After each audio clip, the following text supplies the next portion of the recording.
This lesson comes to you through the spirit and the power of Yahweh, Bahashem, Yahushai, Bahashem, Rakakudash. Double honors goes out to the elder apostles of Grave Millstone for teaching me the truth. Also, want to acknowledge all the Akyam who are pushing the truth with sincerity throughout the four corners of the earth, and Shalom to the elect of the nation of Israel. All right, so I was inspired to do this lesson. I just was doing some reading, and it kind of just, the lesson just kind of came to me right through the Holy Spirit. But what it is you got all these Israelites who don't understand that, we're saved by faith in Yahweh Bashem Yahushai. That's our salvation. All right? Because we can't keep laws to perfection in our flesh. All right? We keep the law to the best of our ability, Let me grab this real quick. Let's see. Like I said, we keep the laws to the best of our ability, but right now this is just a rehearsal. All right? Oh, shit. I don't know why I went to Kings. I went to Judges. Judges 5 and 11.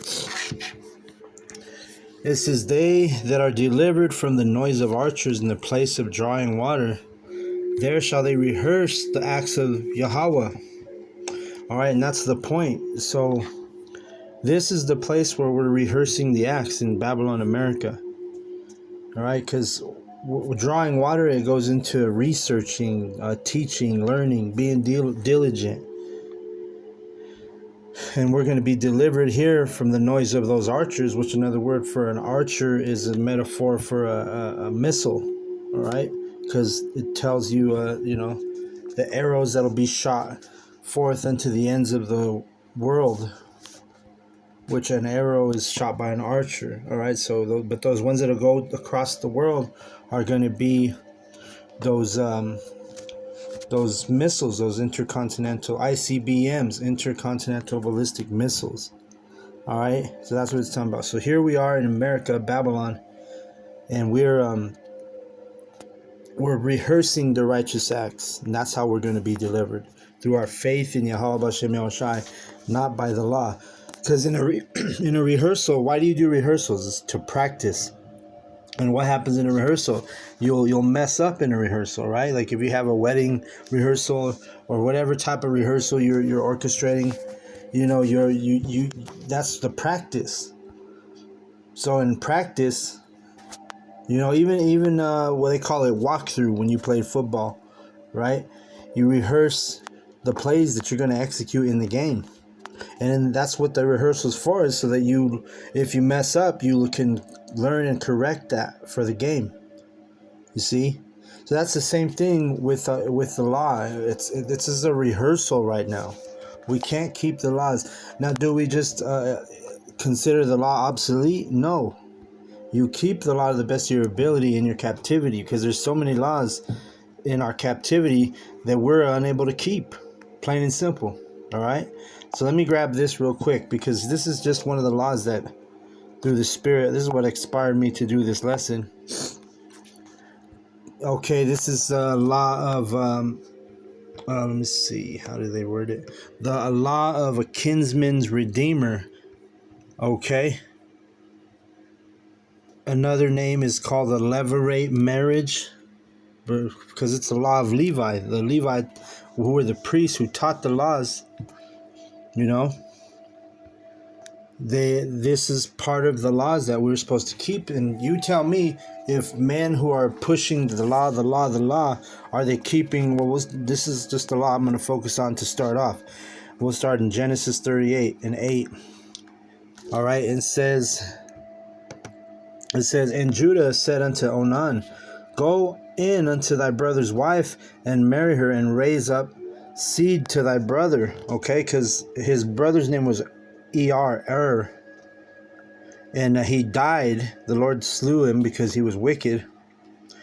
And so Onan was obligated to keep the law, which is the law of a kinsman's redeemer. Okay? Which means you took your brother's wife if he died, and if he did, especially if your brother didn't have no kids, then that first brother, or I'm sorry, the first son that you had with his wife, with your brother's wife who passed away, your brother passed away, then that was his way. That was the way to continue his seed line, his name. All right. So let's keep reading. And Onan knew that the seed should not be his, and it came to pass when he went in unto his brother's wife that he spilled it on the ground, lest that he should give seed to his brother. And this thing which he did displeased Yahweh, wherefore he slew him also, because he slew his brother Er. Well, we can read that right here, verse 7. And Er, Judah's firstborn, was wicked in the sight of Yahweh, and Yahweh slew him. So Onan, he wasn't supposed to pull out, if you will, because that's what he was doing. Let's just put it like that. Onan had a strong pull-out game. All right, just so you can understand. So that was a wicked thing in Yahweh's eyes. He was supposed to, give his brother's wife a kid, so that his her brother's name could be continued. All right. Let me go to Deuteronomy 25, and we'll start at 5. It says, if brethren dwell together, and one of them die, and have no child, the wife of the dead shall not marry without unto a stranger. Her husband's brother shall go in unto her, and take her to him to wife, and perform the duty of an husband's brother unto her. And that's the duty of the husband's brother. If your brother died in Israel, you would take his wife, and then she would be your wife. And then she would have your kids, and the firstborn that you had with her would go under his name to continue your brother's name.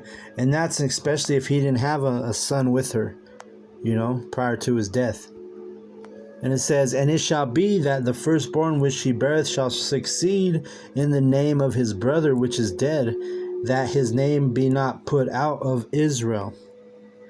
And if that man, and so another thing is, like in America, you're not doing this. So you brothers who keep, bringing the law, if it's all about the law. And again, every time I speak on this, or we speak on this, we're not saying the law is obsolete. You have to keep the law to the best of your ability, especially in your captivity, right? But this is one law that I know IUIC or any of these men of Israel who are preaching about the law and how it needs to be kept as if we can keep it perfect.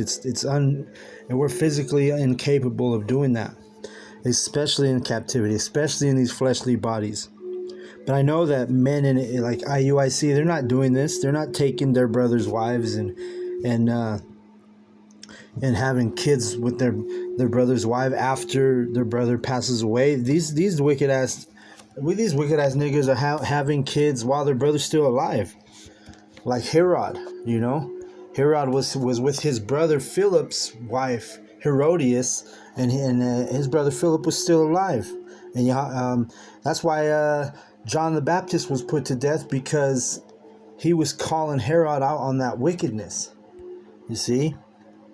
So let's keep reading. Then the elders of his city shall call him and speak unto him, and if he stand to it and say, I like not to take her, then shall his brother's wife come unto him into the presence of the elders, and loose his shoe from off his foot, and spit in his face, and shall answer and say, shall it be done unto that man that will not build up his brother's house? So this was a ritual. This was a whole thing that was part of the law. Like, who's doing this right now? You know what I'm saying? Nobody in Israel is doing this right now. Nobody is like this. In this case, you sleep with your brother's wife, and then you basically deny her after you've slept with her, right? And you say you don't want her, right? He said, I'd like to not take her. So this was a ritual. Then you got to go in front of the elders, and he has to take off his shoe from his foot, and she has to spit in his face. And which one of you dudes in the IUIC is doing this? All right, because this is the law. You see? Let me see. Let's go to. I'll go to this real quick. Go to Ruth.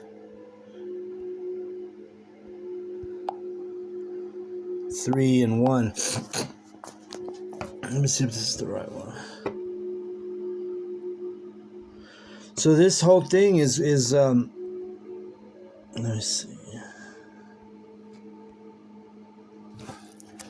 Okay.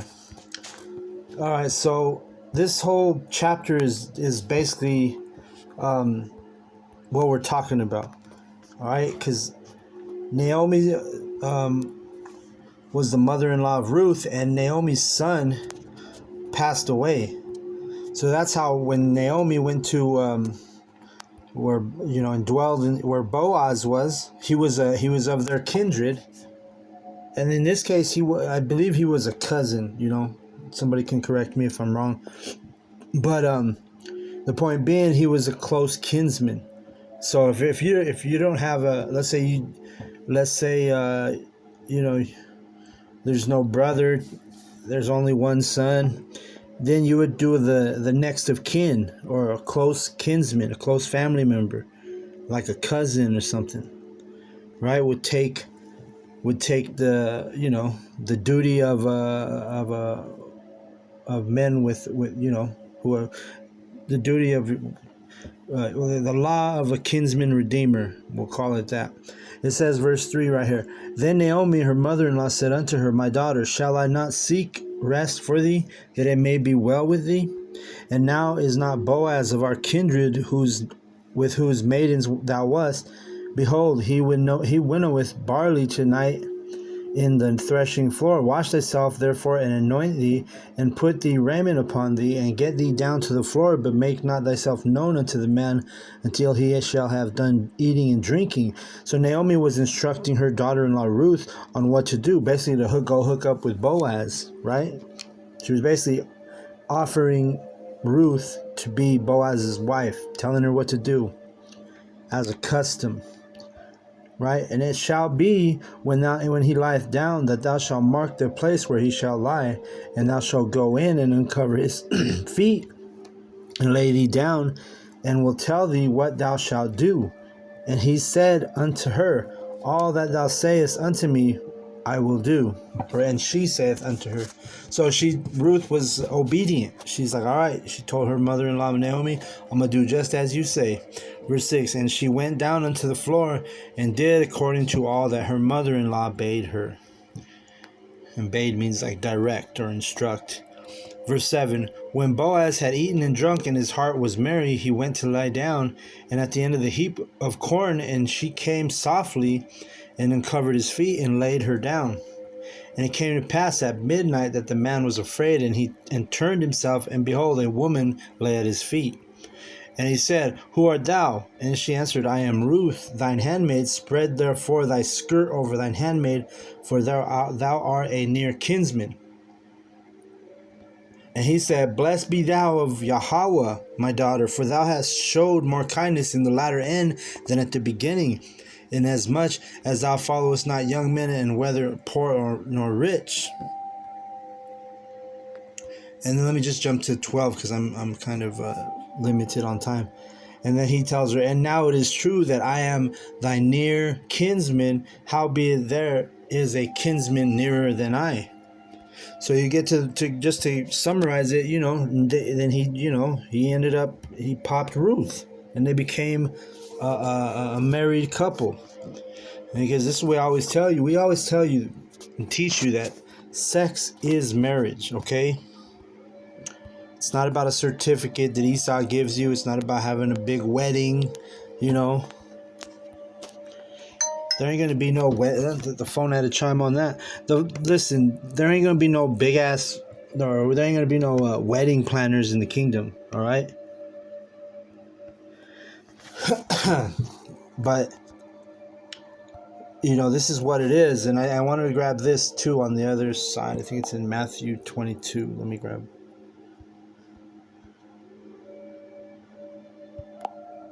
But you could see by reading this the Israelites, we're not, nobody in nobody in Israel is doing this, man. Here, I'll read this one. Matthew 22 and 24, saying, Master, Moses said, if a man die having no children, his brother shall marry his wife and raise up seed unto his brother. Now there were with us 7 brethren, and the first, when he had married a wife, deceased, and having no issue, left his wife unto his brother. You see, an issue goes into children or sperm. When you go into the Greek word, it's literally sperma, is that word for issue. So it's the same thing I'm telling you, right? They were asking because they knew the laws. They were like, yo, this woman didn't have any sons from her husband, her first husband. Not of even her other, but see, because they knew the law, though. They were, and nowadays you would be looked at weird if you know, like you hooked up with your brother's wife if your brother died, you know. People would be like, oh shit, I bet they was fucking around the whole time, or whatever. But people would look at it weird, and I can tell you that this is why we know it's not about the law, because who in Israel right now is doing this? Who in Israel right now is popping their dead brother's wife? You see? And I'm not talking about while he's alive. I'm talking about when he's dead, because it's wicked if you're doing it while your brother's still alive. Which brings me to the last precept, and I'll close out on these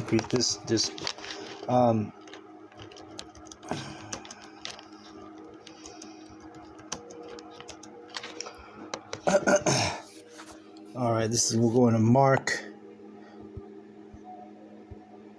Let's see where I'm at. Mark 6. And start at 14.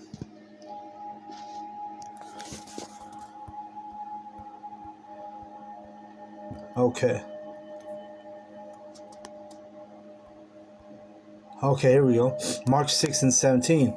For Herod himself had sent forth and laid hold upon John, talking about John the Baptist, and bound him in prison for Herodias' sake, his brother Philip's wife, for he had married her. For John had said unto Herod, it is not lawful for thee to have thy brother's wife. Therefore Herodias had a quarrel against him and would have killed him, but she could not. Right? So the point being is Herodias, and this is, you can tell, this is how women are nowadays, you know? This girl who was committing adultery with Herod, because Philip was her husband, but they were separated or divorced, whatever it was. And then Herod married his brother Philip's sister Herodias while Philip was still alive. And John the Baptist called him out on this. Why? Because he was teaching the law. He was backing up the law of Yahweh B'Shem Yahushai. And ultimately, got killed for that. He became a martyr because Herodias was in a high position because she was with Herod. And she asked for his, because Herod promised her that he would give her anything she wanted on her birthday out of all days, right? Because that's another custom that we don't celebrate is birthdays, you see. But Herodias, on her birthday, Herod told her she could have anything she wanted, and she asked for John's head on a charger because he was calling her out on her whoredom, on being a hoe, all right? Just like these Babylonian women now, they'd be the same way, instead of hearkening to the laws of Yahweh B'Shem Yahushai. And then Herod's wicked ass sleeping with his brother's wife, while his brother Philip's still alive. You see? So, I hope that lesson was edifying. So with that, I want to give all the praise, all the glory, all the honor unto Yahweh, Ba'ashem, Yahweh Shai, Ba'ashem, Rakakwadash. Double honors goes out to the elder apostles of Great Millstone for teaching me the truth. Also want to acknowledge all the Akyam who are pushing the truth with sincerity throughout the four corners of the earth. And shalom to the elect of the nation of Israel. Shalom.